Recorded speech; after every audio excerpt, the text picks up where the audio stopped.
And if I didn't have those two gentlemen behind you right now, you'd run off again. Every time. Yes, that's what you do. What? You can't run? I know, because you kept running before. And that's why you're here right now. Good morning, Your Honor. D'Amico Cummings for the Ritz.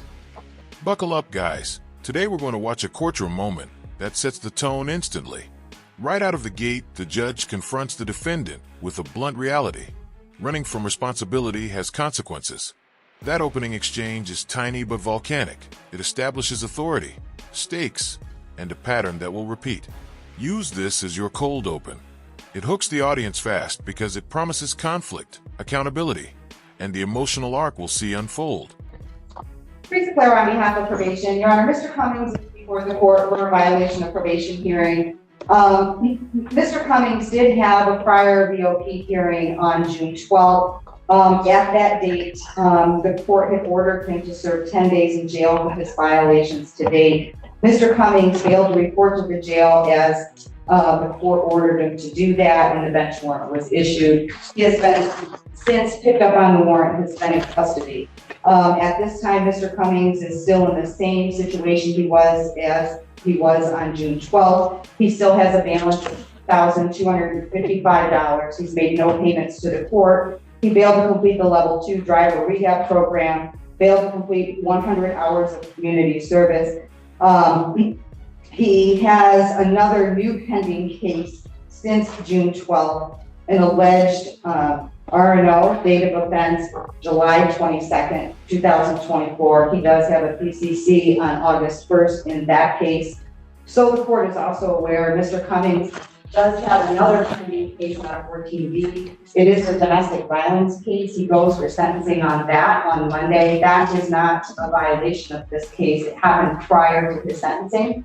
However, he also, in that case, had a bond violation as he violated the no contact order in that case. That will be addressed at their sentencing hearing as well. Mr. Cummings, in this case, Your Honor, it started as a felony case. We did get him sentenced in it. However, prior to all of that, getting him to sentencing in January, he had multiple failure to appears before this court. He continues not to follow court order. Given that he has demonstrated that he does do probation is recommending that he serve 365 days in jail, credit for 85 days that he served to date to serve the balance, that he complete the in-jail MRT program with the court to consider early release upon his completion with that, and that he be discharged from probation without improvement and waiving remaining terms, accepting his financial obligations. Here the probation officer lays everything on the table, methodically listing missed payments, unfinished programs, and new charges. As a third-party observer, note how this section functions like a dossier. It converts anecdote into evidence and paints a systemic picture of failure to comply. The delivery is procedural but damning. Each unchecked box increases the judge's latitude to act. This is the factual spine of the story that makes later emotion and judgment feel deserved. You know, I did have a lengthy conversation with Mr. Cummings yesterday. He does admit that he messed up on probation. So he admits to these violations. Yes, except for the pending cases, for obvious reasons. He wants to ask the judge for mercy in this situation. He would like for his probation to be reinstated. He said he is willing to comply with probation and get done what he needs to do. However, he does want to take responsibility for not doing what he needs to do over the past couple months. So when I asked him what's been going on, he kind of gave me a litany of things. He cares for his 5-year-old son, who is going to kindergarten in the fall. He also has a baby on the way.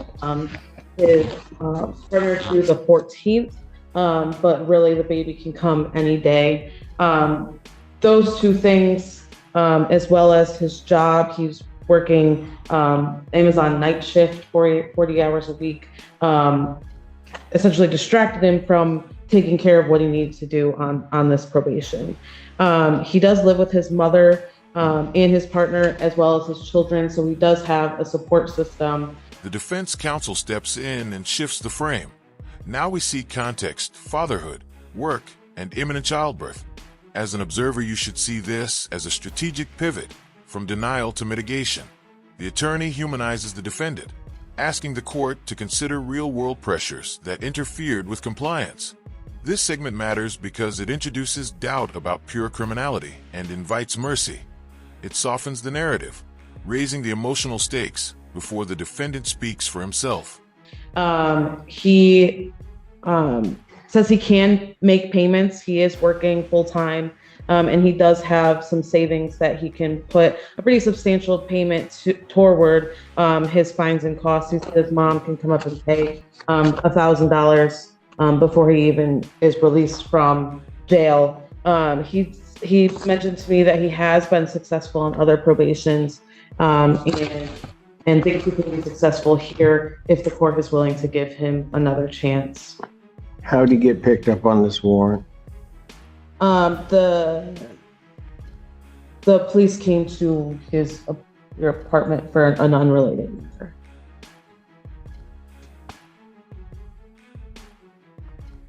And Mr. Cummings would like to make a statement. He wrote down. Did you have something, Ms. Polera, before he? When the police did arrive at the apartment, it was for an unrelated matter, and I believe that he ran, and that's where the new R&O case came from.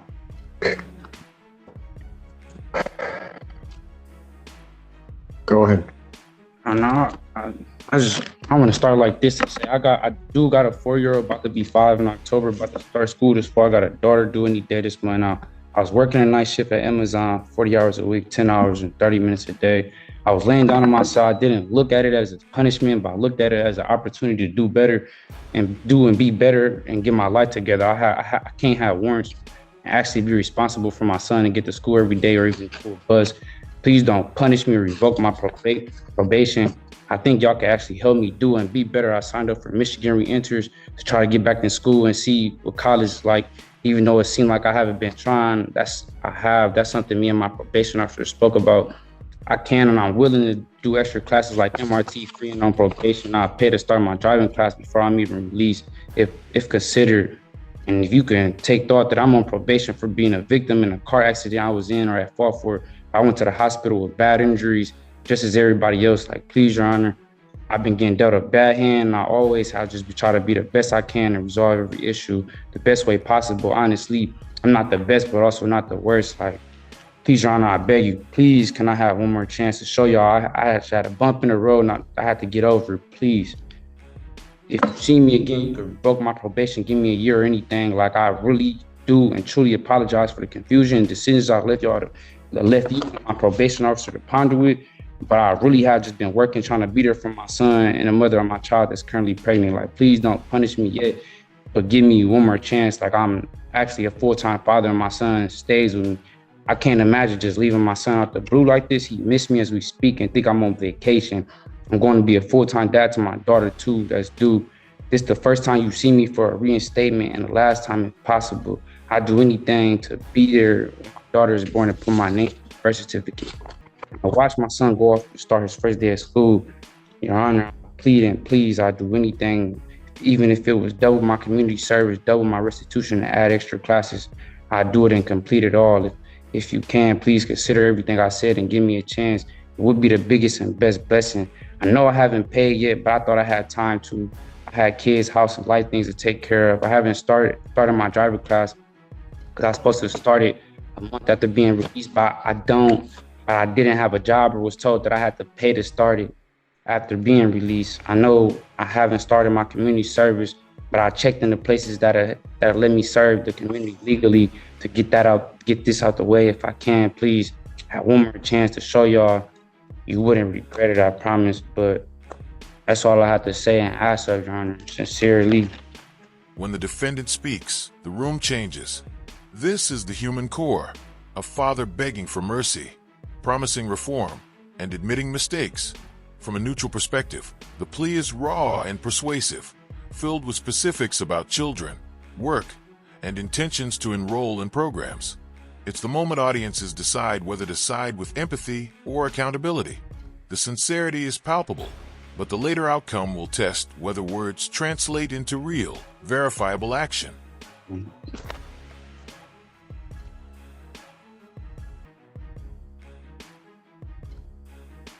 Cummings, here's my problem.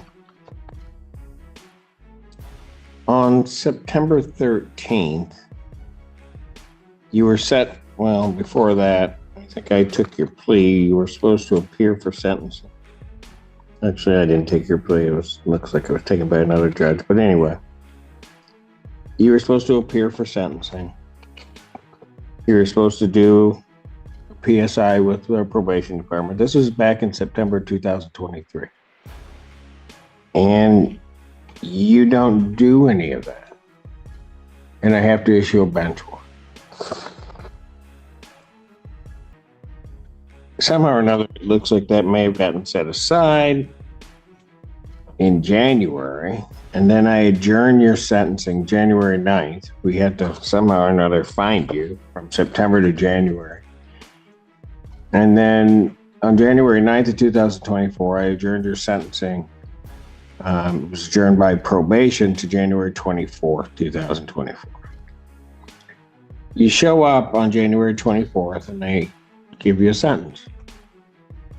Relatively straightforward sentence. You were in custody at the time. And I laid out everything that you needed to do. That was in January.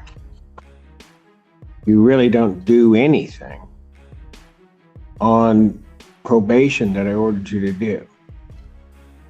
So then you show up June 12th of this year. Now the judge begins to narrate the timeline of missed appearances and adjournments. As a commentator, watch how the judge's calm tone reframes mercy into responsibility. She's not angry yet. She's compiling a ledger. This segment is crucial because it grounds the emotional plea in procedural reality. Deadlines missed, opportunities ignored. The judge's measured recital signals that the courtroom weighs pattern over promise, and that past behavior will shape the ruling. On a violation of probation hearing. And at that time, and I think you were on Zoom, you were out. We told you the things that you were supposed to do or hadn't done and try to get corrected.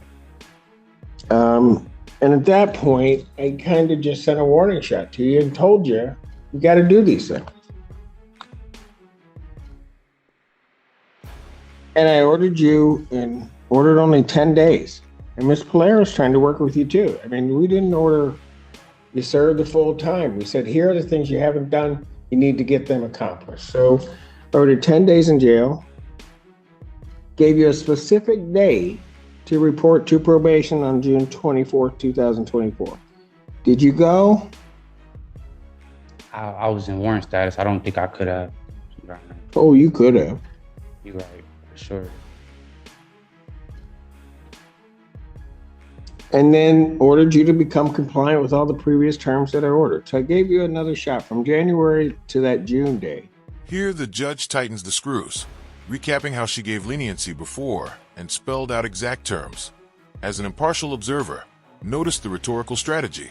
Clear, chronological reminders that remove ambiguity about expectations. This is the judge signaling that patience has limits. For viewers, it's the build-up to accountability. The tension rises because we can sense the pivot from warning to consequence approaching. The 10 days, because you were on Zoom, I told you exactly what I would do. I said you're to report by 6 p.m. that day, or I was going to issue a bench warrant without bond. You must have thought I was kidding. No, Your Honor. Not Then why didn't you go? I didn't make it by 6. I knew the deal could have been off the table. But I definitely was not thinking you was joking. Why did you not turn yourself in then? And I was You want me to give you another chance, please, and you did nothing. I could complete this probation. Probably, What? I can, will complete this probation, possibly, if possible. You can't, you do what you want to do. Can I speak When did you get picked up on this one? about 20, if I'm not mistaken? July 20th. Okay. So between June 12th, when I ordered you to report to the jail, and that day you got picked up, what were you doing to correct this? I was trying to work, make sure I had some money, so if I had other bonds. I do apologize, and I can't say this, Your Honor. Here's my problem. You're apologizing because you got caught. You were, if those police had not come to your door that day, I still wouldn't be seeing you. Yeah, I probably would have turned myself in still. When? That was all. In the 45 days from the time that I ordered it to the time that you got picked up, at what point were you going to turn yourself in? This is the confrontation peak. The defendant tries to explain why he didn't report, but the judge cuts through excuses with surgical bluntness. As a third-party commentator, highlight the turning point. The courtroom stops tolerating narratives and starts demanding proof. The judges, you're apologizing because you got caught. Line reframes remorse as reactive rather than reformative. It's a classic credibility test, and in this exchange, the defendant's credibility starts to crumble. As soon as I had enough funds to take care of other cases that's holding me with no bonds and counties like tickets, and I was trying to be there for the mother of my child that's currently pregnant. I would have done my probation this whole time, but I had other warrants that stopped me from doing my probation. I'm not going to say, yeah, I didn't. I'm not going to say I didn't turn myself in. It was other warrants, other cases that stopping me from being best at what I can show y'all and doing my probation. I've given you an opportunity to show me. I'm coming up on a year, and guess what? What have you done? Nothing. Nothing. And then you're gonna, and I try to give you at least a gentle nudge, and you still don't do anything. Nothing. You tell me one thing on this sentence that I gave you that you've done. It was my first time. Tell me one thing you did. I checked in, it was hard. I mean, I did check in, do the non-report. Why is it that you just can't say, Judge, I did nothing? I did nothing. Because I'm looking right at it. You did nothing. You're right, Your Honor. You right. Everything with you is an excuse. No excuses as a man. That's what I was taught. So I don't try to make excuses, honestly. You've made excuses since the time you first started talking. Everything that's come out of your mouth is an excuse.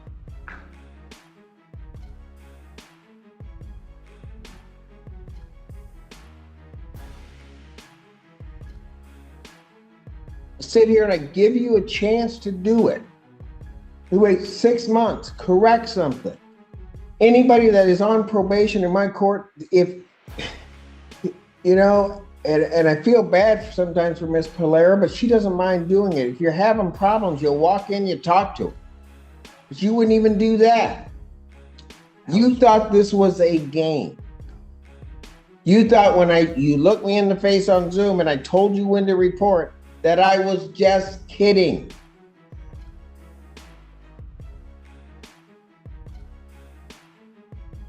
Nothing that comes out of my mouth am I kidding.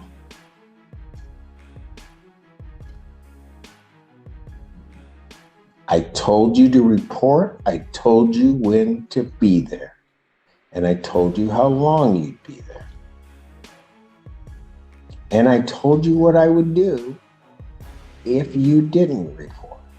Watch as the judge dismantles every excuse, one by one. From a neutral angle, this section is methodical and, frankly, unforgiving. She catalogs missed opportunities, failed check-ins, and patterns of avoidance. The rhetoric shifts from explanation to accountability, and the courtroom's temperature rises. This sequence is the disciplinary heart of the case.